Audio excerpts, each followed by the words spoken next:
Okay. All right, so if we're ready to get started. All right, guys. Turn the recording. Yeah, it is. All right, we are now recording. All right. Okay. So with Spire, we ask the question, when a child has failed the dyslexia screening and you've decided that they would benefit from Spire, you begin by giving them the placement test for Spire. And you have a copy of the placement test in your materials that were handed out today. And so we're going to give the placement test, and it's very straightforward and simple. And so what you're going to do is you're going to start with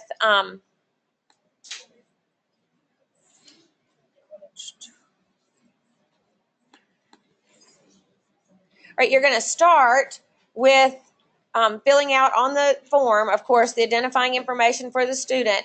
Then you give Part A, which is phonograms. You'll use your phonogram cards from your Spire materials, and you have Spire materials you'll be taking home today, and your phonogram cards are here somewhere. I'm finding lots of word cards. Yeah. Here's your phonogram cards. And so you'll take the cards that you need for this test. It's mainly the consonants, and you'll pull those out, and you'll just stack them up so that you can go in order and give those phonograms to the child, asking them to name the letter and say the sound that the letter makes. And so you see the ones that we're going to ask them to do for us. Then we move on to the words part of the placement test. And in the words part of the placement test, you're going to give now the one the student is looking for. It doesn't give them the advantage of saying short A and all that. Theirs is just the words that they're looking at. And they're going to go through these words 1 through 68 for level 1. And if they miss 8 in these 68 words that they're trying to read, you stop administering it. And you say, well, you need to be in level 1 because this is level 1. If they missed 8 by the time I got to number 20, I'm done. I don't have to give the rest of those words. So you give these words to the child, asking them to read them for you. And when they make the 8 errors that are indicated, then that's the ceiling. That's where you stop. And you know then that they need to go in level 1. Now, as you're looking, you'll see that in each one of these, we have 3 real words and 1 nonsense word that they have to just sound out. So this is both real words and nonsense words. And if they didn't make 8 errors in reading those 68 words, you could go on and give them the level 2 words. And there's 53 words here. And again, if they make 8 errors, though, then you're done and you know that they need to start at level 2. If they don't make 8 errors, you go on to level 3, and we have list A and list B in level 3. And so if they make 8 errors combined on list A, which is on this page, and list B, which is on this page, then you know they need to start at level 3. So you see how straightforward this is. And it goes on, and you have items for level 4 and level 5 and level 6. So you would place into whichever of these levels that a student might need the support, where they're showing you their reading skills or decoding skills breakdown. All right, so that's the placement test. So you would administer that to any students who fail the dyslexia screening, who you believe need to be in your Spire intervention. And that's how you get your groups established as to, I've got 15 students that need to be in level 1. So that means I need to have 3 groups. I've got 12 students that need to be in level 2, so I need to have 2 groups. So you see how that's going to sort of play out for you. I've got 4 students that need to be in level 1, so I have to have 1 group for level 1. Okay? So that's the placement test. Now, after you've given the placement test and you're setting up your groups, you're going to think about a lot of things. And one would be that if you had, say, one child who tested into level 5. And that's all. And you really don't have enough staff to set up a separate group just for that one student, then you can put that child in level 4 and let the child then grow with the level 4 children and then move on to level 5 when that group moves on to level 5. And that's perfectly fine. If you have to place a child in a level that is not the exact level he tested in, always place down one level, never place up one level. So if I've got a child who tests into level 4 and I don't have a level 4 group, he's the only one, and I've got a level 5 group and I've got plenty of level 3 groups, I would never put him in level 5. I'd put him back in level 3. Does that make sense? Cool thing about this placement test is that you can give it to a child anytime during the year that you discover that he needs this support. And so you can then put a child in intervention in whichever class, whichever level he best fits into at the moment that you test him. As long as the group has a spot, you can put him in the middle of the year or the middle of the semester even. So that to me is an advantage beyond every other dyslexia intervention that I've ever done, because the other dyslexia interventions that I've done do not have placement tests. You begin every child at level 1, lesson 1. And that means you can't start anybody in the middle of a semester without starting a new group. This way, when a child tests in, say, October, you'll figure out which of the groups that you've got going he best fits into based on how he did on that placement test, and he can start right away. So you're not delayed in being able to start, okay? So that's how the grouping needs to work. Now this slide is not intended for you to be able to see anything except the graphics. What I'm showing you is one big picture of all 10 steps in the program. So in step 1, we're going to do phonogram cards. In step 2, we're going to do phonological awareness. We're not going to look at letters. We're just going to hear sounds and move little circles, little tiles, little felt circles or paper circles, whatever, and build words with just sounds being represented but no letters. Step 3, we do letters. So now we're building words with letter tiles. And then step 4, we do a kind of warm-up for reading, and we have sentences and words and decoding work. Then we have a pre-reading step, and then we have the real reading step. If it's an introductory lesson, it's one kind of stuff we do. If it's a reinforcement lesson, it's a different kind of task that we do. Then we have 7, 8, 9, 10, which are sound dictation. This is where we're getting into writing now. Sound dictation, pre-spelling, spelling, and then sentence dictation. And then we're done. So this is the whole entire Spire lesson, all right, that we'll be doing. So now let's look at each step, all right? Now, so when you're doing step 1, if it's an introductory lesson, you're going to be introducing a new concept. And you're going to spend some time doing phonogram card. These are the phonogram cards. And you're going to review the phonogram cards like a flashcard deck, going through them as quickly as you can, going through the group. So it's your turn, your turn, your turn, your turn. And we're getting you to all do the phonogram cards. And then when we're done with that, then we're going to introduce the new sound, the new letter that we're doing, the new phonogram, and we'll have a key word that we'll introduce. So if you're doing SH, the key word is ship, all right? So you see how that works. Now, if it's a reinforcement day, we'll spend some time with our phonogram cards, but we'll also do our word cards. And so you'll have the word cards, and you've got with your materials, you've got word cards that were ordered also.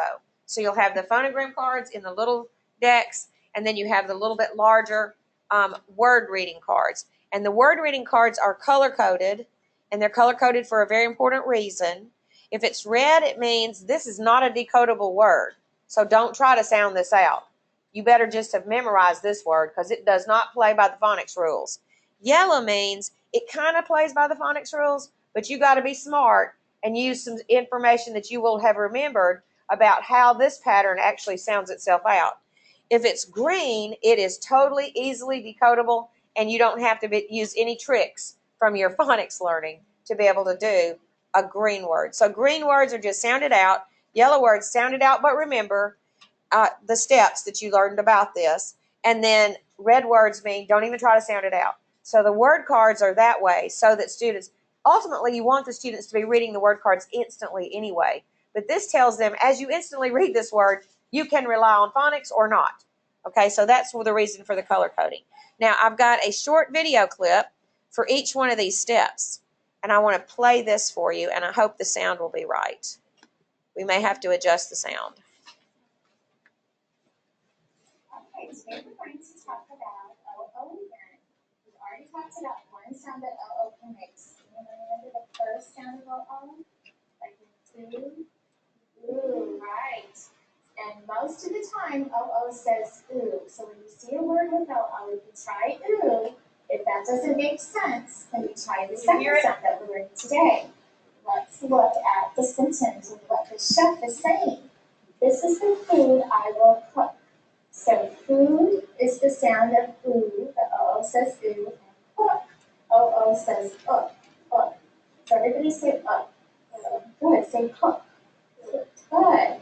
So sometimes O-O says ooh, and sometimes it says Most of the time it says ooh, but a lot of times it does say So when you see the card in our stack of sounds, I want you to say O-O ooh, O-O Okay, let's try that.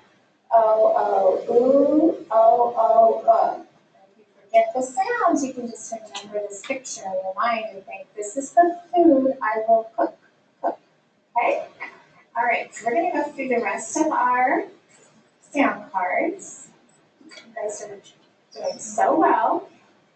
So that you have a big stack.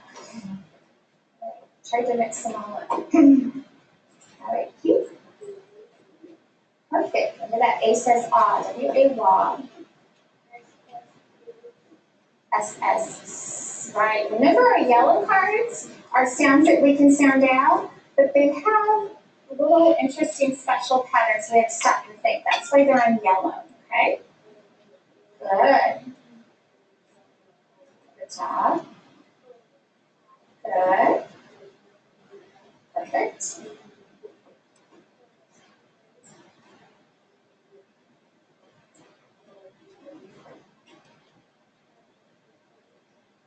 Perfect.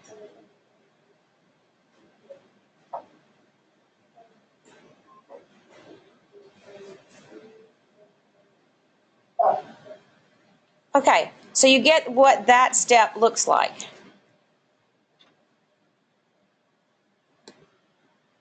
You guys are the first ones I've used the video clips with. This got greatly updated last week as I was getting it ready for y'all. Okay, so here is step 2, and this is for phonological awareness. And in phonological awareness, I didn't point out, notice that it tells you on this slide that this is an auditory and visual activity, because they're going to hear it and see it, and you spend 5 minutes on it. And that in 5 minutes is critical. You need to set a timer, and when the timer goes off, if you're not through all the material, you just say, dog, we didn't get finished. We're going to have to go on to the next step. And I'll usually get my kids to be all fired up about beat the timer. So we want to get through all the materials before the timer goes off. And we like have races with different classes. It's sort of like, we beat the timer. Did your 4th graders beat the timer? They didn't beat the timer any. You guys are the timer champions. And it's amazing what that little skill, that little trick will do for the kids to stay focused, to work fast, and to not be goofy. Not be trying to get off track, because all you have to say is, do you want to beat the timer today? We got to go. We got to move, because every second counts. And so that's how you need to sort of set this up. And that's how I think you wind up with some of the results that you do, because they do not waste time. And we're only going to spend a few minutes on each one of these 10 steps. And like when the timer goes off, if we're not done, too bad, move on. So she did the new thing first, which was O, and oo. And then she went to the phonogram cards. So if she hadn't had enough time, she would have missed a few minutes with the phonogram cards. Okay, and that's okay. All right, so here's phonological awareness, which is step 2, which is also 5 minutes. All right, and so what we're going to do is we're going to use, a lot of times we'll use this phoneme segmentation chart that is in your materials for Spire. You're going to have a teacher's manual, and you're going to have Blackline Masters. Now, did you decide that did you decide that Blackline Masters are going to be just on the DVDs? We have the, okay, so here's what you're going to see for every level. You're going to see a Blackline Master Book, and you're going to see a teacher's manual. Okay, Blackline Master is not as thick as the teacher's manual, and your script is in here. And the things that you want, like that phoneme segmentation chart, they're going to be in here. So everything you need to use with the students is in your Blackline Master Book. And so you can look through here and find everything for this particular level that you're going to be asked to use will be in the Blackline Master Book. The Blackline Master Book comes with also a DVD that has every page in this already scanned and in here. So if you, there you go. So if you want to not even use this book, but instead go from the DVD, then that's perfectly fine. So then you can just print what you need from your computer that way, okay? So that's the phoneme segmentation chart is in the Blackline Master Book. So what's going to happen is you're going to have 2 colors of circles that you'll use. Now you can order those from Spire, but I think they're ridiculously expensive compared to what it costs me to go down to the resource room and just cut them out with a die cut machine and do circles, green circles and white circles. All I need is a little construction paper. Now the green circles will be the vowels and the white circles will be the consonants. And that will be the rule that is going to be true for Spire throughout. Green is vowels and white will be the consonants. If you have an opportunity in your Tier 1 stuff that you're doing with students to color code things, if you use that same color code, then it blends into your Spire stuff just really well. So in other words, I think you might have been using other colors, but I would go with the Spire colors now that you're going to have these kids in Spire intervention. All right, so you're going to have, a lot of times they'll be working on, there's probably about a dozen or more activities that happen during phonological awareness. And your teacher's manual will tell you what to do today. Like in one day, it might be, if you hear the eh sound in the word that I say, hold up your eh card. And that's what they'll be doing. Another day, they may be doing something with this phoneme segmentation chart. Some days it'll be, do the words rhyme, yes or no? If the words are the same, or if the words rhyme, pull down 2 circles that are the same color. If the words don't rhyme, and they're different words, then you want to pull down 2 different colors because they're different. So it'll tell you all these different activities, but you're only going to do 5 minutes of it every day. I want you to think of these early activities as brain warm-ups. These are activities where it's just like if you go to the gym and you're just doing a warm-up, that's not your main exercise. The main exercise comes when we're doing the reading and the writing and the spelling. But the warm-up is this thinking about sounds, listening to sounds, reminding ourselves what these letters represent in terms of sounds and that sort of thing. So let's take a look at a phoneme segment or a phonological awareness activity. Today we're going to do phoneme segmentation methods using sound. That just doesn't seem very loud.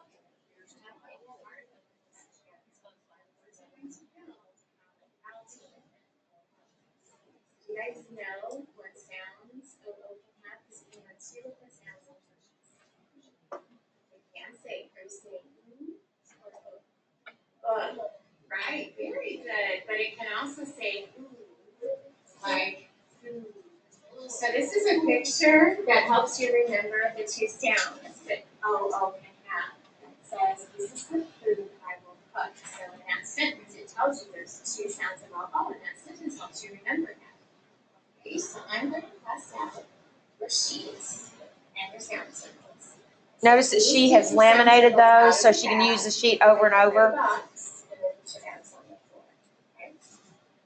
Little Ziploc bag with the little construction paper circles. Green circles are for what kind of sounds? Right. And the white circles are for what kind of sounds? Right. Right. So you should be really careful when we hear those vowel sounds. Remember to use it in the sounds. Vowels are the most important part of the word, and it's important to show that with our green circles. First word we're going to start with is shoot. Shoot the ball into the basketball. Okay, so sound it out with me. Let's try that again.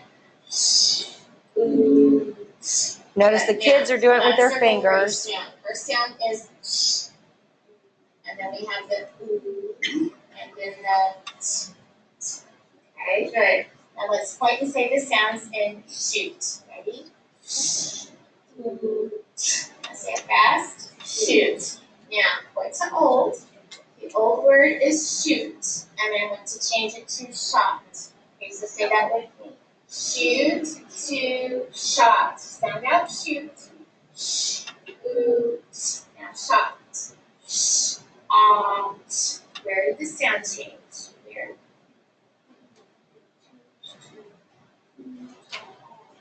So it's the vowel sound, right? The green one. So push up the green one and pull down a different one to show our brains that the sound changed. Okay? So I probably should just spread those out so they're not. Now let's sound out shot. Ready? Say it fast. Shot. Now the old word is shot. Let's change it to shot. Okay, say that with me. Shot to shot. Sound out shot. Now shot. Where do we change this time, Haley? Shot, shot. Okay, let's push up that white ending sound and pull down another white one, different one. Okay, let's sound out the word shot. Ready? Have a point. Ready? Shot. Let me change first to on that one. Now we're going to change shot to the word hop. Say that with me. Shot to hop. Sound out shot. Hop. We're going to change this time. Right in. Yes, shot to hop. Very good. So push up that white beginning sound and pull down a different white one. All right, let's sound out the word hop. Ready? Say it fast. Hop. Great job. Last change. All right, now Hop to hoop. you notice. Say that with me. Hop to hoop. Sound out hop. And hoop. Hoop. Where do we need to change this time here? Why are we changing the vowel sound? Okay, now you see that manual, the teacher's manual is right there beside her? All right, this is Julie Ross, who is the main Spire national trainer, okay? And you see that she has her teacher's manual right there and open to the activity that she's doing so that she can remind herself what the words are that she's changing from and to. She's not having to make those up. They're right there in the teacher's manual, telling you exactly which word to go from this to that. And you see how the students are all having to say it out loud. They're all pointing and doing the individual sounds and then doing it fast to blend it. So they're segmenting and blending, and they're changing the sound around. So they're doing phoneme manipulation, phoneme segmentation, and phoneme blending all in this one activity. And it's 5 minutes every day they do something like this. And you see there's no letters to be confusing at this point. Okay, so that's the second. That's this one. In this one, she's at level 4, and she's doing step number 2. All right, so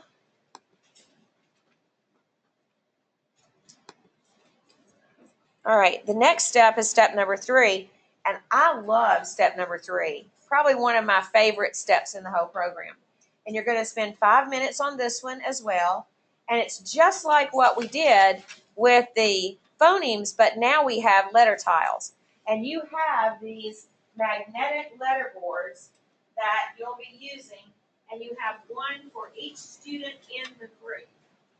And so they look like this. They're going to be like, this is a file folder that's magnetic, and then you have the letter tiles. And I'm going to show you a video of how to store and organize these so that it works well for you. But this is a wonderful activity, and the tiles stick to it. Now, Julie had in that last one a big phoneme segmentation sheet that she was doing manipulations on. I have never done a lesson using that. I just make one of the small ones for myself and put it on the table, and I'm doing it where the children can see mine. I don't have to have that big one. And the big one added a pretty significant expense to the materials. So, like I was saying, when we ordered the materials earlier in the summer, we're going to order these materials in such a way that they're the most affordable and you have the essential things that you need.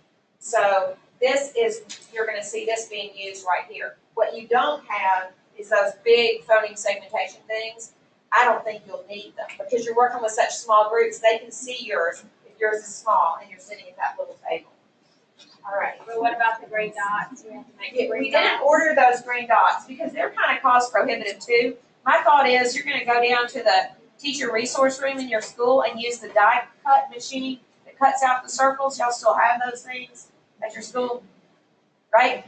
I mean, every school I've been in has those.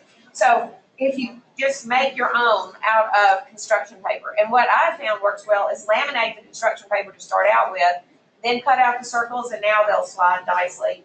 And you'll have them in Ziploc bags with batches of them, so that if you're doing Spire and you're doing 2 or 3 groups in a day, which might be for some of you, then you'll just have your materials and you just pass those out to the children. You take them back up, and the next period when another group comes in, you pass those out again, and you're using those again. But we did not order the already cut out circles and squares, but circles. And then you also get little blue rectangles that you'll get to when you're doing multisyllabic words here. Because then you'll build a syllable on top of the square, the blue rectangle. So if it's a 2-syllable word, it'll be like that, but it'll tell you all that in the manual. So you'll wind up cutting out your own little blue rectangles and the green circles and squares, but you won't get to the rectangles for a while.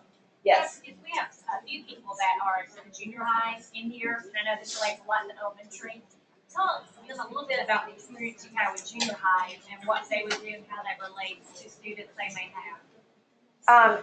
When you've got older students, you may have some students who I'll have some older students who will test into Spire, and they clearly need Spire.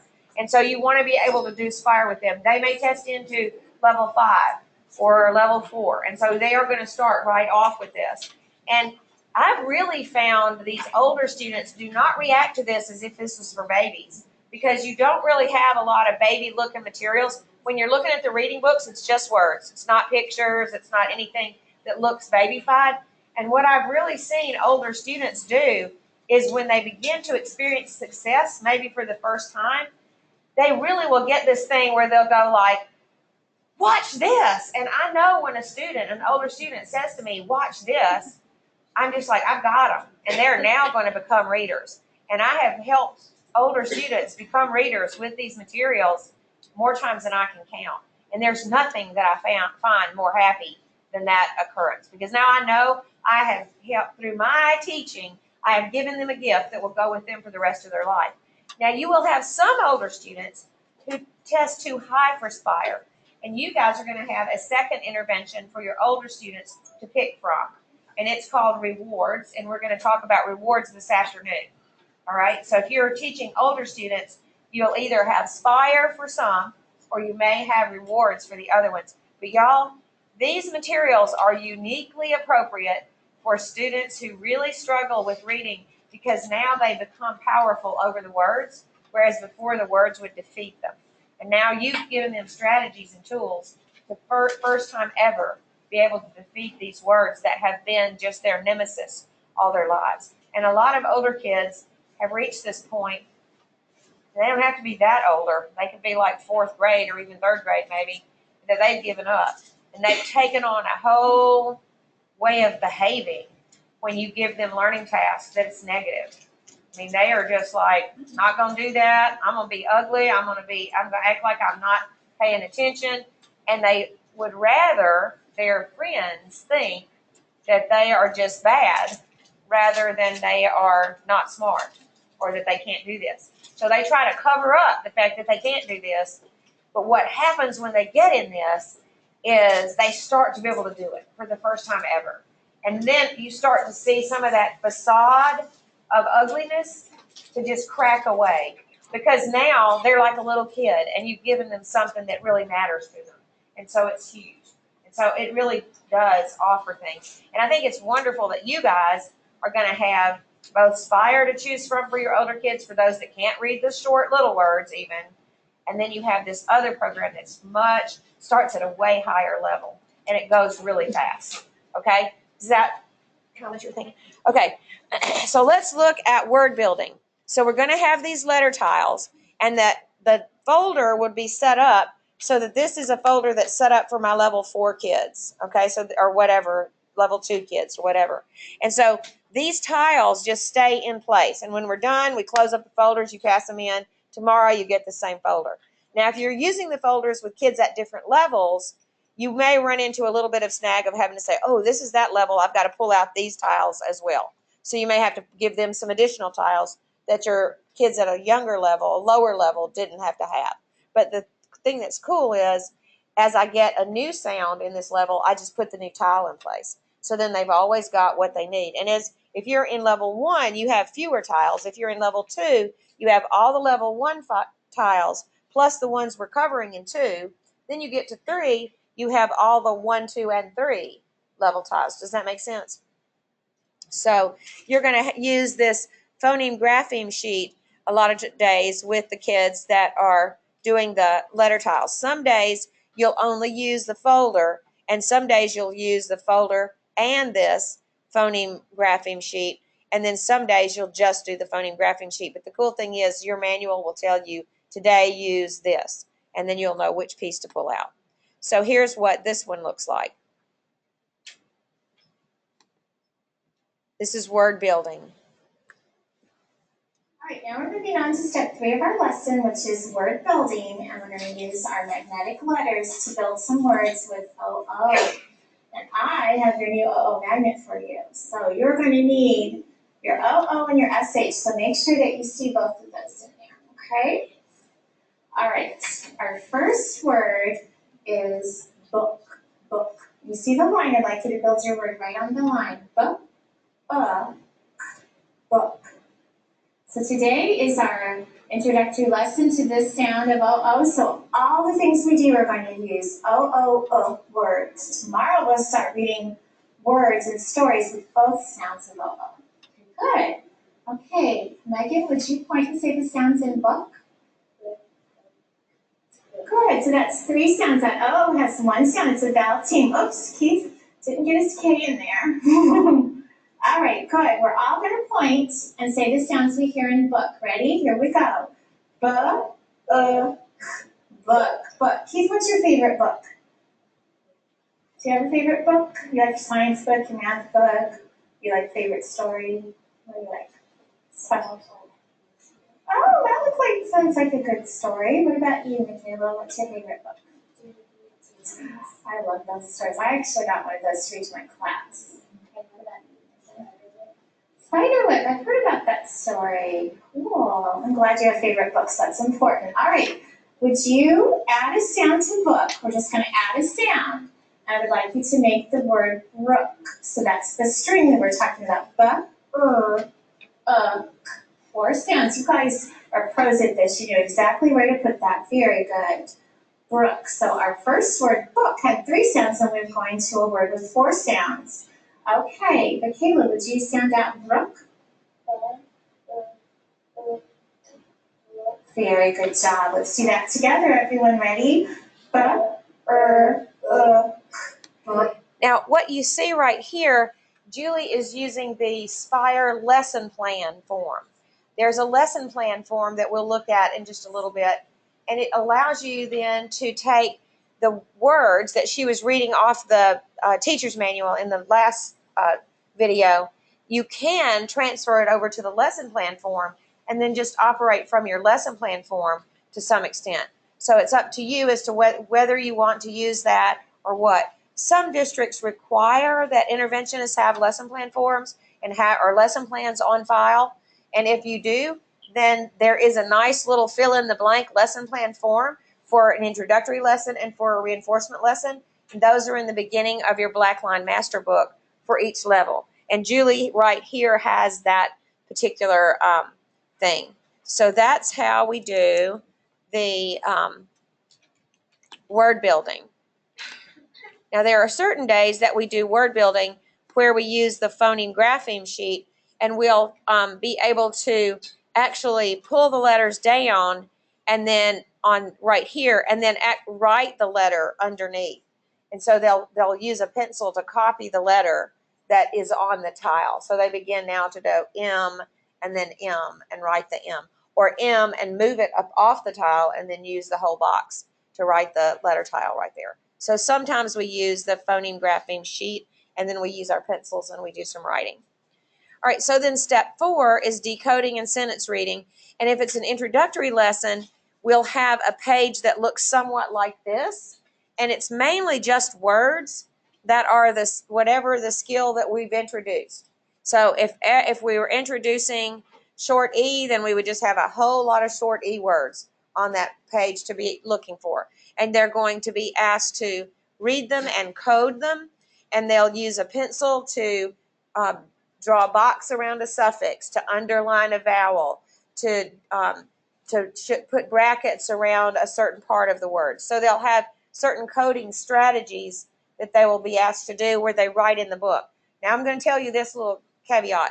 Never allow your students to really write in the book. Instead, because if you do, then you have to have a different reading book for every group. So like, in other words, John has his reading book, and then he can't use Steve's reading book, who comes in the next hour, even though they're in the same level. If you use clear plastic overlays to slide onto the page of the book so that when they're coding, they're writing with a grease pencil or a dry erase marker, whatever you want to do to code the words, it works just fine. And the words are large enough that it works to do that. So you don't have to use pencils and have them actually obliterate the book and make it a consumable product. And that way you can use the same book every year because you're using the clear plastic overlays.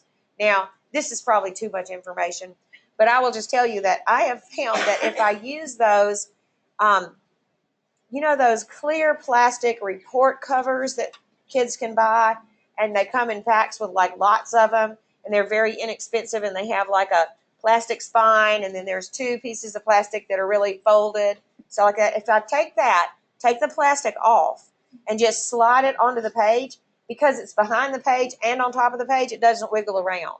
So it stays put. So I would go to Staples or someplace, Office Depot, wherever you want to go, and just buy a box of those. And then you'll be able to use those. And then they wipe off nicely, and then you can use them again. Okay? So, but they are going to write in the book. Down at the bottom, it'll have usually sight words that they need to practice as well. So on an introductory lesson day, we'll have real words, we'll have new sight words, and then we'll have all the sight words we've done up till now. And we'll be practicing reading those as well. And the teacher's manual will give you the script of what to say to the students about getting them started. Now, if it's a reinforcement day, the text that they read will be varied. It won't just work on whatever short E or that we worked on in our introductory day. Now, because it's a review lesson, it reviews, yes, short E, but it also reviews everything else we've worked on up till now. So review days work on the whole program, what you've learned up till now. And one of the things we know about students who fail our dyslexia screening is they need that redundancy. They need that never leave it. You never get away from having to remember what we just learned last week or the week before that or the week before that. So every reinforcement lesson, you're reading a variety of words that follow a lot of concepts, but nothing that we haven't covered yet. And at the bottom of the page, you'll see where it lists exactly which concepts are being reviewed in this particular reading activity. And these are both pages in the student reader. And again, we won't write in these. We'll use our clear plastic overlays. So here is a little video clip from that. We won't look at the whole of it. We'll just look at part of it. We're going on to step 4. And that is the step where we look at words with our sound and we mark them up and mark the patterns we see. And I love that you guys are in Reader 4 because this is one of my favorite things to do because there's so many special things you can see in words. So please turn to page 78. 78. And you start playing pencils. I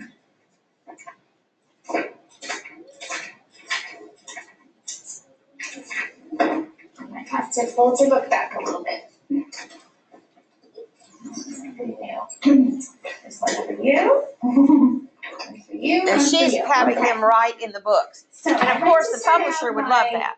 Numbering your rows. So number down 5 rows so that we know which row we're working on. You guys have some interesting words in here.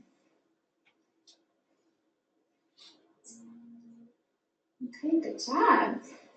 Now, tell me some of the things we're going to be looking for in these words. Michaela, what's one thing we're going to look for?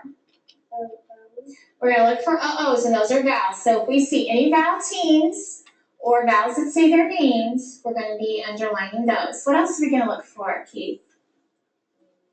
What about like SH, QU, CK? What is right? Those letters that we call digraphs, where each two letters make a new sound. We're going to look for those. We're going to look for suffixes, right?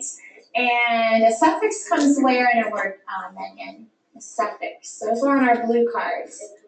It does. It comes at the end. So you're going to box your suffixes. You guys have a lot to look for. So I would like to work row by row today. So do row 1 and then stop and look at me, okay? Find all the patterns you can in this row.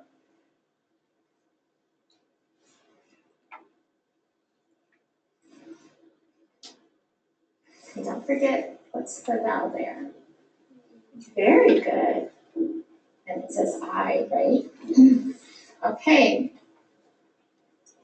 So let's start with Megan, and I would like her to read a word, and then we'll just go to Michaela and Keith. Now, on this step 4, I'd like you to say the vowel sound before you sound out the word. So Megan's going to say cook. Do you guys do that in your classes? Because it's a real important thing not to miss. Okay, go ahead, Megan. Perfect. Michaela? Good. Keith? Good. Megan? Good. Y, I. Say it all together. Very good. And Michaela? Good. That was a... Okay, now, something that I've found is a very important thing for me as a teacher when I'm doing Spire is I like to have a clipboard that has the student names listed, and then it'll have each step. So it'll have like step 1, step 2, just a little column for each child. And then I'm going to use a scoring rubric that I've kind of come up with where if you get it right, I do a plus. If you get it wrong, I do a sideways. I do like a minus. And so you'll either get, and it's not really a plus, it's a down, it's a straight line, tick mark, that was right, and a sideways is not right. And the kids know, and they're watching me, and they're like, did I miss that? I'm like, yep, you did. And so it really is an accountability thing for the students, and especially those older kids. Because I'm going to have corrected them anyway and given them the right thing if they made an error. But when we're done, what I can do is look at my little check mark book, my little thing on my clipboard from today's lesson and see how everybody did. And I may see that Michaela has really had a rotten day today. She got more minuses than she got, straight lines. And so I'll then know that I need to watch out for Michaela. And, maybe she's going to need a little bit more oomph tomorrow or something like that. And also, when I've got to make the determination at the end of the lesson, are we close to 80% on what we're doing or not? Because if we are at 80%, I get to move on to the next concept tomorrow. I don't have to do reinforcement lessons ad infinitum. I don't have to do it just because there's another one in the book. My kids may be ready to move. I love those score sheets for helping me have exactly the confidence that I need to say, yes, I didn't see hardly any minuses today from anybody. So that means they were all just hopping on it and they were getting it. So like she's letting them take turns as they go around the circle. They're not all answering in unison. What would be the problem with in this kind of an intervention having them answer in unison? You don't know who's got it and who doesn't. And I guarantee you the little one that doesn't have it, he'll be moving his lips so you think he's doing something. And he just won't be making much sound because he doesn't want you to realize he said the wrong thing. And so you really do need to put each child on the spot to take a turn, and you keep going around. And so it's tick mark, tick mark, tick mark, tick mark. No minuses for you. So you're at 100% on the activity we did in step 4. You were at 100% in this. You had 4 minuses and only 3 pluses in this step. So what was that and what was going wrong with you? So those little simple adjustments that aren't really included in your program, but things that as a teacher I know you can do to really jack up your results. I will tell you that one of the things that when I come in as a consultant to a district, I really, and they have me observing Spire, and some of the out-of-state districts that I've worked with, I do that. I tell you, I will come in and I'll go like, it'd be really nice if you had a clipboard and you were scoring. What was happened with your scoring? And the teacher will invariably, I usually score, but I was just flustered today because you were going to be here and I didn't get my, and I'll go like, yeah, right, you probably don't do it ever, but I don't say that, of course. But yeah. But they know that I'm going to be looking for that because that's an important thing. So use the little scoring, and that can be a really cool thing to motivate the children that what they say matters, and then also for you to know who's having a rotten day and who is not really with you yet, who's your straggler, and who's your kid who's rocking and rolling and really ready to roll to the next level, the next lesson. All right, step 5 is a very short little 5-minute pre-reading activity, and you're going to take one of the words that's from the reading that you're going to do in the student reader that's coming up in step 6, and you're going to just do a phonological analysis with it. And they're going to tell you what sounds the different letters make, and what letter spells what sound, and it's all in your script. And so here's what that step looks like in pre-reading. Right. Our word that we're going to look at for pre-reading is the word stood. Stood. What's the word? Stood. What is it, Keith? Good job. Stood. I stood up and stretched my legs. Stood. Stood. So in the word stood, Keith, what letter says good? In the word stood, Michaela, what letter says good? In the word stood, Megan, what letters say ud? Ud. Good. Very good. In the word stood, Keith, what does the ST say? Good job. Michaela, in the word stood, what does the OO say? Now, you got your script, and it shows you exactly what questions to ask the students as they do this pre-reading activity. Now, if we're in step 6, this is the reading activity, and if it's an introductory day, you do 2 different things. They'll always have a word find sheet, and your instructions some days will be color all the whatever. This would be EA. Color all the EA words green, or draw a box around the EA words.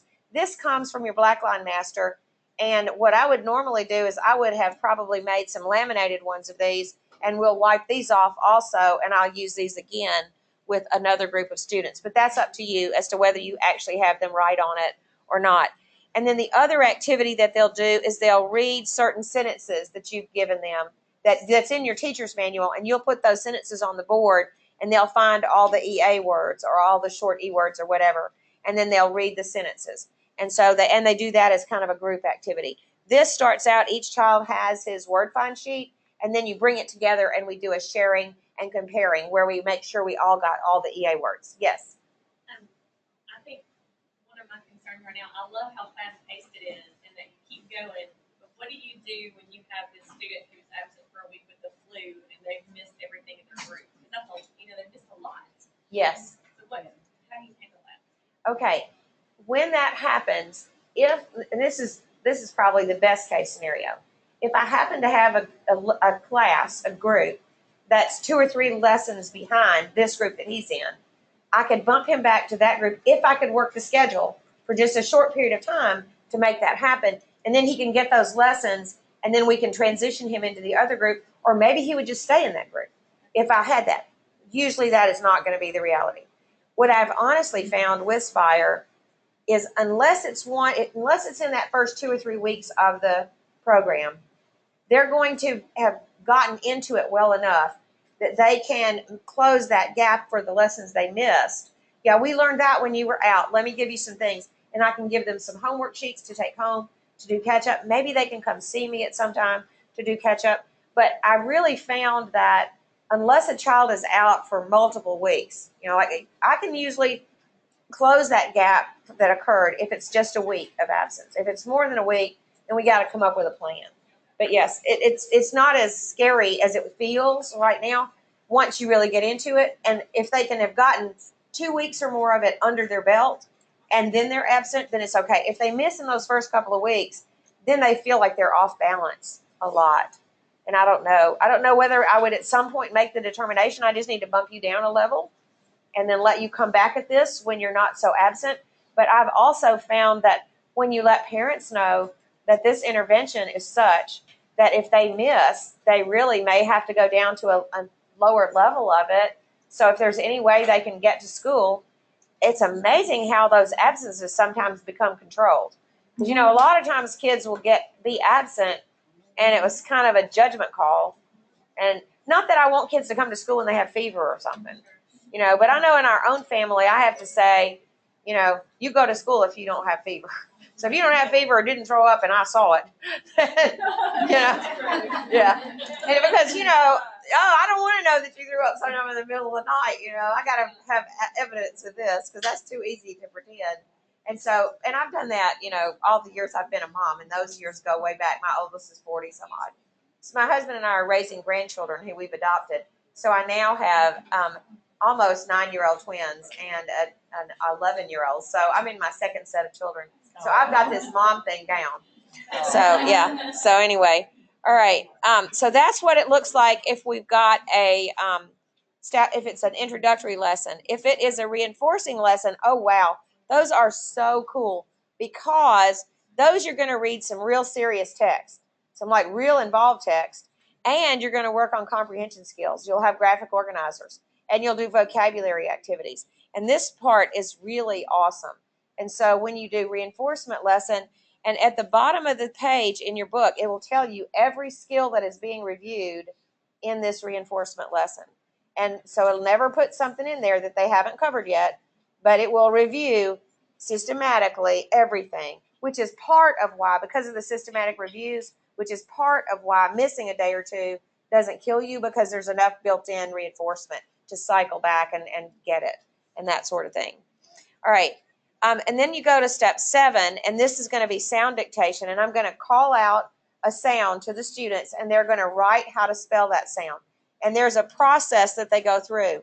They will echo what I just said. So if I said then they will say and then they will write it in their hand. They'll write e. They'll write it in their hand, and then they'll write it on the paper here for the dictation. That comes out of the Black Line Master Book, this paper does. So we're going to do sound dictation, and it's only 2 minutes, so it's like really quick. And you'll review the ones that are the new sound that we're doing, and then you'll also, you'll do the ones that we just learned today, and then you'll have reviews of anything we've covered up till now. But it's just a 2-minute thing, so it's never more than 10 sounds that you're going to be asked to do. And you'll always echo it out loud. That's part of the multisensory piece. And if I've got a little kid who's not echoing, who's just sitting there like a bump, I've got to get in his face and say, I didn't hear you. I have to hear your mouth, so you say it now for me. And then he'll start saying it with the group. All right, and then you've got pre-spelling, which is just like what we did for pre-reading, except now we're going to do it with the, not just the sounds, but with a lot more emphasis on the grapheme relationship. So we do that, and then we go to spelling. And now they're going to spell words that you call out, and this one would be a short E one. And so in this one, you're calling out red, and they spell R-E-D, and then bed, and so forth, and they write them on their dictation paper. Then you go to the last step in the program, which is sentence dictation, and this one is phenomenal, because here you're going to let them hear the sentence, echo the sentence, you're going to say the sentence again, you're going to put dashes on the board for each word, then they're going to echo the sentence again and put dashes on their paper. You see the dashes right here. Then they're going to say the sentence out loud, and then they're going to go about the business of writing the words on top of the dashes. So it is a sentence dictation that builds on the fact that these kids have usually terrible auditory memory. And so it tries to build those auditory memory skills by using the repetition of the words and the dashes to help you remember how to do it. And so that's sentence dictation, and that's 5 minutes, and it's the wrap up for the lesson. Okay. Now we're going to go into the progress monitoring tools that are part of Spire. When you go back and look at this PowerPoint on the Google Drive, you can play all those videos. We're running quickly out of time. And so I've got to go a little faster, which is why I didn't take time to show you those video clips, but you can go back and look at them. All right. So there's a pre-test and post-test for every concept in Spire. And it's called Form A, which is the pretest for, in this case, it would be whatever skill that we're teaching. So there's a pretest, and they'll read words, and then they'll read phrases or sentences. Then when you're done with it, that concept, and you think you've done enough reinforcement lessons, you're ready, you think to move on, you give them the post-test. So they're going to have a pre-test score and a post-test score. And the pre-test, that is recorded on this concept assessment summary form, which is in your Blackline Master Book. And so what you'll do is you'll put down, of course, the identifying information, and this is level 1, and the concept is short E, so you'll put E, and then Form A, which is the pretest, was administered on whatever date, and this is how the child did. They'll have an opportunity to read 20 words that have short E's in them. They'll have an opportunity to read 10 target words in phrases or sentences.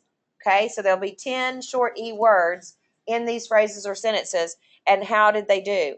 It's telling you over here that if the child started out by reading 16 words, then they had 80% when you started. But you're going to add this all up, and out of the 30 possible things you asked them to read in the pretest, what percentage of accuracy did they achieve as you began this concept? So maybe they began at 52% or 56% or whatever it was.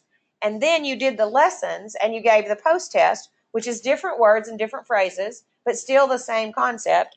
And so how did they do on that? So maybe they went from 50% to 95%. So they had growth of 45%. Now I'm going to make that into a graph. And I'm going to show, when I talk to parents about how their child did Inspire, and when we're looking at, how this child is responding, I'm going to say, boy, are they ever getting it? And do they ever need it? Because look how bad it was when we started.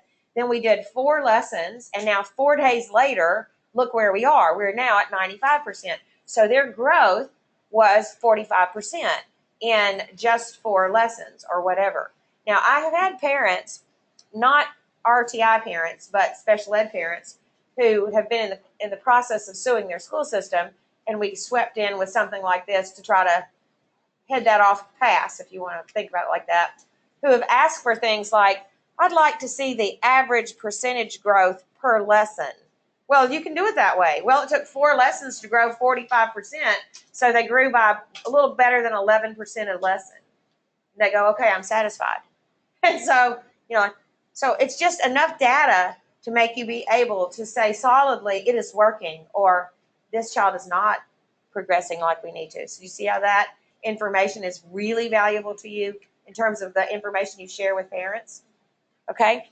All right. So then, so if you're going to do a pre-assessment, you're going to do that like on Monday and then a post-assessment on Friday, and how are you going to get in 5 lessons a week? thank you. That is a great question. That is a great question. And here's how you really will make it fit in what you're doing. It's vital that you take time to do this data, okay? Because the data is, it's not just blow it off and say, I'd rather do lessons than collect the data. You've really got to have the data, okay? So what I would do is, I think I'm done with concept short E. So I'm giving you the post-test, and I'm just going to say it was a Friday, but it might have been a Tuesday. It doesn't matter what day it is. I think I'm done. So I give you the post-test. By jingo, we're ready to move. So I'm also going to give you the pre-test for the next concept that same day. So that was a day that I did assessments. Okay, that's your one day. Yeah, and it was one day, and if I've got my 5 kids, then it probably didn't take the whole time, but if it did, okay. And if it didn't, then I take that time to either do previews of coming attractions for what we're going to do tomorrow, or I'll review what we've done up till now, and those little stragglers that I have, I'm going to zero in on them because they weren't quite there yet. But they're going to get that little extra minutes built in to that pre-post day. So pre-post day is really post-pre day. Yeah, and so you do the post and you do the pre, and then you're ready to roll. Does that make sense? That was a great question. I'm so glad you asked it, because every one of you will benefit from that little squib of information. It's not 2 days spent on assessment. It might be 1 day or just a part of a day. If you had a whole hour, it won't take you that long. But now I'll tell you, there is this deal. They can't all be sitting at the table listening to each other. You got to have these kids busy with something, talk to each other about blah, blah, blah, whatever, and then come over here and work with the testing over here where the others can't do it. and just even have them whisper read. I want you to whisper read this to me. And so they say it very quietly to you. There's nothing wrong with that, to have them whisper read it to you so that everybody else can't hear it. Okay? Yeah. Okay. Now, additionally, on this concept assessment summary form, you're going to have at the bottom of the page a place to record something that you do every day that you're doing Spire, and those are called daily quick checks. And they take less than probably 30 seconds per child, and you do it almost as if it were an exit ticket as the student is leaving your class. All right? Again, you don't want them to listen to each other as best you can prevent that. And so they're going to read on the daily quick checks 4 words, they're going to read 2 phrases, and they're going to read 2 sentences. And when you're scoring this, if you got the word right, then it's right, obviously. So you read 4 out of 4 words. But with the sentence has more than 2 words in it. You actually have 2 sentences. And they have to read the whole sentence right with no errors to get that scored as correct. So that's not like in the pre and post where you're reading the target words correctly. Now it's you're reading the sentence correctly or the phrase correctly. So you only could get 2 because you only have 2 phrases and you only have 2 sentences. So you score that a little bit differently, but that is an everyday kind of thing. And this is what really tells you unequivocally we are ready to move to the next concept, because you get that little exit ticket that shows the child that shows you that the child got what you wanted him to get today. Okay? So that's the daily quick check, and it's all on this concept assessment summary form. Okay, here's what the daily quick checks look like. There are 4 quick checks on 1 page in your Blackline Master, and so this would be lesson 3, and here's 3A, which is the first reinforcement lesson, and here's 3B and 3C and 3D and 3E, and here's 4 and 4A. So you get multiple quick checks on 1 page. You make copies of them, you cut them apart, and you let the child read them, and you score them. Okay? Now, this makes a great thing to send for homework for the children. Take your quick check home and read it to your parent, because that way the parents get to see what their child is doing and encourage the child, and the child can feel proud, because when they take these home, they usually do quite well with them. Okay? So unlike some homework where it's a struggle and it's horrible and the parent thinks their child can't read, the parent goes, dude, they are reading. They're getting all the things right. And so it's really good to send these home for homework. And then if you do that, if you could have some little way to incentivize the bringing it back and showing you how they did, then you can do that. Okay? And if you don't believe that that's fair, then you don't have to worry about incentivizing their bringing it back. That's up to you. Yeah. Okay. I'm still trying to get over a training I did in Tennessee one time, and the principal told me unequivocally that giving grades for homework was not fair because some children didn't have anybody to help them with homework, and you shouldn't penalize the child at school from parents not being there to support their child. And I just always think, I never thought about it like that. So anyway, if you want to figure out about the child bringing it back and showing you how they did and letting their parent get into the notion of how to score it and that sort of thing, it's not a bad idea. This sounds a little wacky, but it's not a bad idea to have like a parent meeting for children who are going to be inspired and let them know what's going to happen, what the lessons are going to be like, what the homework's going to look like, how important attendance is, and the reason their child is in this and what we hope to obtain, and how they're going to be spelling and they're going to be writing and they're going to be reading. And we're just so excited about this, and we're so glad your child's going to take part, and here's how you can help us. And if you did something like that, that would go a long way toward them doing the homework with their child. Yes? Have you ever had a parent not want their child to be pulled out of class for this? So what do you do? It is not optional. It is not something that parents give permission for, because it's part of the general ed curriculum, and you are required by state administrative code to provide this. So if the parent doesn't want their child to do this, then they need to pull their child out and go to private school or somewhere where they get to dictate curriculum if they think they can do that in a private school, because they can't do that in a private school either. Yeah, I know that's really harsh when I say it that way, but it's really harsh. I'm being silly when I say that, but it's important that you go into this realizing this is not special education. Parents don't give permission for their children to participate in general ed interventions. That would be like giving your school permission to teach them math. I don't believe my children should learn math, so I don't give you permission for my child to go to math class. It's the same thing. This is not optional. For tier 3, though, they do have to sign the permission for tier 3. Only if your district makes that as a rule. It is not a state, it's not a state requirement, and I think it is a really bad idea. Because when the parent, I believe in the don't ask questions you don't want answers to. So if I ask the parent to give me permission and they say no, then I have to not give the child the RTI. Now, let's follow that one step further. So I told the parent they could have permission. Now the parent comes at me 2 years from now and says, my child can't read, and you all have failed to teach them. And I want them in special ed because they have a learning disability and they need to be taught to read. You have to say, sorry, when you opted out of RTI, you opted out of it ever being asked for special ed, because that's what they just did. Because RTI interventions are a requirement to be able to be tested for special ed. They have to sign permission. Well, then you also need to get them to sign that they are aware that this may prevent their child from ever receiving educational support in the form of special education services, because having participated in interventions is now a requirement for a child to be eligible as a student with a specific learning disability. Now, you don't say to a parent, I'm not testing your child for LD because they haven't had RTI. What you say is, we will test your child, and you test the child. And then when you're done, you say, yeah, your child would otherwise qualify. However, they have to have participated in interventions. So your child doesn't qualify because we have to have the interventions, because we cannot determine a child to be eligible for special ed as an LD student unless we have evidence of the performance in interventions. So when you give the parent the right to give permission for tier 3, you are just asking for grief.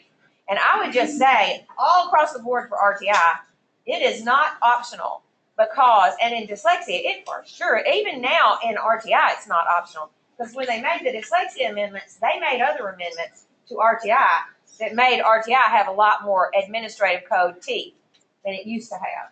And so if the parent says no, then you need to also have them, and it's okay if you want to do that, but give them a statement that says, this is the consequence of your saying no. We will not be held accountable for teaching your child to read, because we have determined that your child needs this intervention to be able to learn to read. So you may not hold us responsible for this, because you have elected to deny us the opportunity to teach your child. So you are now responsible for the fact that your child may not learn to read, and that's just it. And so if I'm going to sign that I won't let you do intervention, then I've got to also sign that I am aware that you are now no longer responsible for the outcomes for my child in reading, because that's what our best professional judgment says your child needs. I just think that's what they need to have to say if they're going to opt out of that. So, They just not have them sign the tier 3. well, the best way to do it is just to say, your child has failed the screening and will be receiving this support so that we may achieve the best outcomes possible for your child. Exactly. Period. Very well done. And don't say, is it okay to do it? It's sort of like not asking a child, do you want to do your homework? Don't ask questions you don't want answers to. If you've got to do this work, then don't say, do you want to do this work? Just say, here's the work. And I think RTI works the same way. But now that's a local decision, and y'all go by whatever your district says. But just know that there's nothing in the administrative code that says that children who fail dyslexia screenings will receive these services if the parent agrees. It says children will receive these services. Okay? It says parents have to be notified of the services, but it doesn't say they have to give permission. And that was very intentional, that they have to be notified, and notified is different than given permission. I'm glad you asked that. Okay. Inspire for children who are not rocking and rolling and who need a little more practice. You've got these concept mastery fluency drills, and they will have these sheets that you can send home with them, that you can get them to do during their small group in tier 1 instruction or whatever, and they'll read the words that are the skill that we are targeting, and we'll graph their fluency with it. How many words did you read in a minute? And so you have these sheets for every concept. You also have opportunities on reinforcement days to take that passage that they read and do a reread for fluency check. And you have in your teacher's manual, you have a little table that shows you how many words the child needs to read per minute correctly if they're at different levels in Spire. And so this is what that little table, that's kind of makes you sick. All right, this is kind of a whoa. Okay, don't you just love the way a Mac does? All right, I'm sorry, y'all. All right, so if they're if they're in level 1 and they're at the 25th percentile, so they're at the bottom of the average range, they would read at the beginning of the year 12 words per minute, and at the end of the year, they would read 28. If they're at the 50th percentile, meaning that middle of the average range, it's 23 to 53, beginning of the year to the end of the year. So that tells you how many words per minute you're shooting for, depending on what level the child is in. So this would be, if you will, your benchmarks for fluency, and to say whether their fluency growth is what you were hoping or whether it was perhaps less than you were hoping. So that's in your teacher's manual, and it goes for the reread for fluency activities. And it says on each one of the reinforcement lessons, it says you may wish to have a student read da-da-da. And so if I'm going to do 4 reinforcement lessons and I've got 4 kids in the group, you do it today, and you're going to do it tomorrow, and you're going to do it the next day, and you're going to do it the next day. I won't take a day and do all 4 of them. And so literally it takes a minute, because they're going to read for a minute, and I'm going to see how many words they read. So it's not going to be like a big time consumer, but you do have that as a way to look at data. Then when you finish a level, you have a post-level assessment that you're going to administer. And you're going to have 40 words for the students to read. You're going to have 20 sentences for them to read. And again, they have to read the sentence entirely correctly to get it correct, like you did on the daily quick checks. And then you have a passage for them to read, and they're going to read that with a certain degree of fluency, and they're going to and accuracy, and then they're going to answer comprehension questions from the passage. So that's the post-level assessment, and in your Blackline Master Book, you'll have those. So you're only going to have one post-level assessment, and that post-level assessment you'd have for every level that the child had completed in Spire. And so it looks something like that. Okay, so there's your place to score it. And they have to get 32 words correct, and that would be your 80%, or else you need to do some reteaching of things that they're showing you in the post level that they didn't get. But y'all, in doing this for as many years as I've done it, I just can't even think of a child that gets to the post level assessment and isn't over 80%. We're like 90 and 95 and 100% on the post level assessment, because we have so thoroughly taught the skills that we need to have taught. Now, I think it's real important that you all maintain a Spire notebook or folder for each student, so that you have evidence of their journey through the program and where they were when you started and how they progressed day by day and how their work looked. And so what I think we would put in our Spire folders would be these things. Those concept assessment summaries that give you the pre and the post for short E and for short O and for short U, or whatever all the concepts in that level are. I'm going to have those pre and posts. So that shows up on this concept assessment summary form. That also gives me the daily quick checks for all those lessons. So if I just hang on to those, can make a copy to send home as a progress report to the parents, but keep a copy in a folder for the child, you're going to see the first concept, the second concept, the third, the fourth, the fifth, and all the way through the level, and then the post-level assessment. And now you've got like a great record of how that child did in this intervention, and evidence, because see, all those pre and posts and the daily quick checks had a date. So that, and if the child was absent, you're going to put absent. So if you have to document that the reason this child did not progress is that they were absent 40% of the time, then you've got that as well with this data that you're collecting. So the concept assessment, for the placement test to start out with. So put that in there. How did they do on the placement test? That's how you knew to start them at level 1 or level 2 or whatever.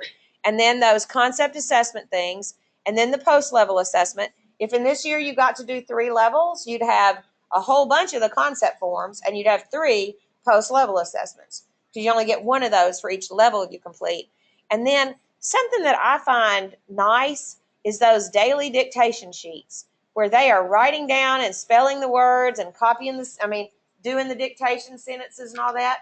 And I might not save all of those, but I will save about one a week and put it in the data folder. And what I love to do is to show the student, here's what your work looked like in September, but look what it looks like in March. Man, you don't even look like the same kid. And they love that. They love seeing how much they've grown. So I would hang on, and usually those sounds, words, and sentences are all on one piece of paper. And so on that one piece of paper that's signed, that's got the child's name on it and the date that they took it, I'm going to just snag a random sample of those, like once a week or, whatever. Or you could keep all of them, but your folder is going to be pretty thick if you do that. So that's kind of just up to you. All right. So I want you to be able to know how to look at what a total lesson looks like. And that video that you see on that website that I showed you at the beginning is the best way I know for you to just watch a lesson. Julie is doing the lesson. She's awesome. She does it from start to finish, and you'll kind of get to feel how it feels. I want to show you briefly, because I know we're about out of time. We're supposed to end actually at 11:30, and it's 11:31. I realize that. Okay, let me just quickly, very quickly, show you this with the lesson that we have, the sample lesson that's in your materials. All right, for every lesson, you're going to have a lesson overview that gives you, as we're going to do short E, these are the steps, 1, 2, 3, 4, 5, 6, 7, 8, 9, 10, and these are the materials that you need to use. So it tells you that if you're in this particular lesson, which is lesson number 5, you're going to use phonogram cards 1 through 25. You're going to use Blackline Master, page 7, which is the key word for that, and that this is the procedure that you're going to go through. Then for step 2, Blackline Master, page 18, and you're going to use those little word cards, and that these are the actual words you're going to call out. Y'all, this ought to start looking like a lesson plan to you, right? So if you wanted to use the Spire lesson plan form itself, you take this overview page, copy the information onto the lesson plan form, and it's done. And it didn't take 5 minutes hardly. Okay, so I love this overview page, and there's one for every lesson. So because this is in the teacher's manual, you'll have to copy it. Okay, it's not a PDF. Now, on this one, which I've given you, it is a PDF, but the normal ones, these are not in the Blackline Master books, which means you could just print every page. This is in the big, thick teacher's manual, and so you would literally take the lesson plan form, which is in the Blackline Master book, and then I would just copy these words down. Because you saw Julie in that sample using her lesson plan form. She had written these words down. So she knew what words she was going to change from this to that, and what words they were going to have to echo and tell whether it was the S sound or whatever. So the actual words, and here we're in the reading one, we're going to put 5 sentences on the board. These are the exact 5 sentences that you're going to put on the board. So the overview makes the implementing of the lesson, whoa, easy. So just know that there is this overview page. And then you get to the lesson itself. And it's going to tell you the step, how many minutes. This is the script you are reading. And it'll tell you if it's boldface, it tells you what to do. If it's the color of the level, it's the materials you're going to use. So you're going to shuffle and drill with phonogram cards 1 through 24. Then you're going to, after you've done that, you're going to say to the students, you've been doing a great job. You're ready for a new vowel sound. And then it says, hold up, that's what you do. What you use is phonogram card 25, and what you say is this.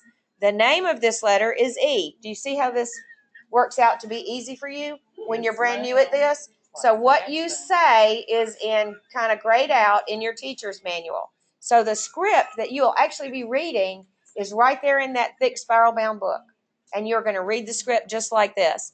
And it works for every step. What you do, what you use, what you say. What you do, what you use, what you say. Does that make sense?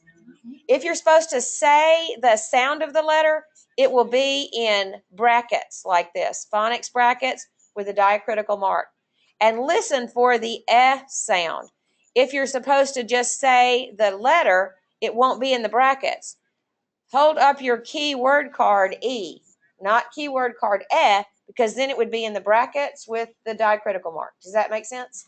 So that's why I want to just show you at least just that page. of the teacher's manual. All right. In your materials, you also have a walkthrough form, which would be like an observation form if someone was going to come and observe you do Inspire, what they would be looking for.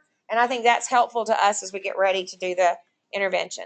So these are just as sort of a wrap up. Why does it work? It works because all sensory channels are used. It works because the students are engaged the entire time, because the pacing and the structure is designed for kids with short attention spans.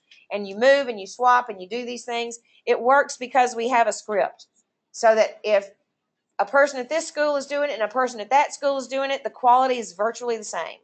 And I can't say that about many interventions. A lot of interventions without scripts depend so heavily on your intuitiveness as a teacher that the results vary greatly from teacher to teacher. I have not found that to be the case with Spire. The results are basically the same, as long as some teacher is not going rogue and just deciding, I'm not going to ever do step 2 because I don't like it. Okay, which that doesn't happen. But anyway, so the script is awesome.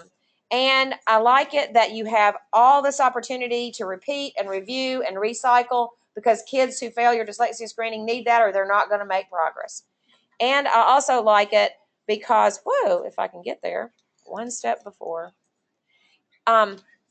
Because for us as teachers that do a lot of things during the day, this is great because it's set up in a way that you're getting ready for this lesson doesn't take you 2 hours.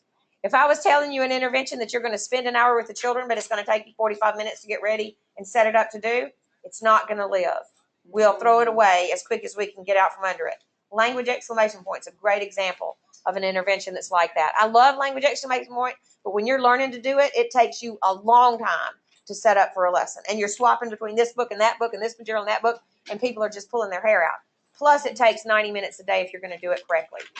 This one has all these different options. So I've really found this to be very effective, and I am excited that you are beginning your Spire journey. I'm sorry that I ran over. Obviously, my great desire to show you the video clips, I'm going to have to adjust for to be able to do that in the future. All right, so if you have a desire for additional trainings, follow-up, question answer, webinar, whatever, just let your administrators know. They'll get in touch with me. We'll set it up, and we'll be happy to answer questions, because right now you can't know the questions you're going to have until you start playing with the materials. All right, so I think we're done. So I'm going to turn off the recording. I'm going to hope that I turned on the recording, and I did.